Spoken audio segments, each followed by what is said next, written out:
Poa sana. Manze nilikuwa nataka mandazi na sina do. Bila do sasa utafanya aje walai? Wewe tu ni kama ndugu yangu tu. Karibu customer. Nataka tu food.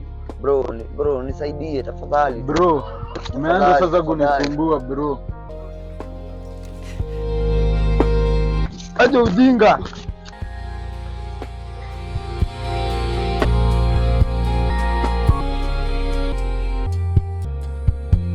What's wrong? Mimi? Leo ni wewe na labda kesho ni mimi. Sijali, hiyo ni hali ya maisha tu. Hapa ndo unalala? Aha. Hii ni place yenye unakaa, so disgusting guy. Oh, guy. So, uko comfortable. Hapo ndo nakaanga. Ngola amekuchuma haki. Nimekula shida sana.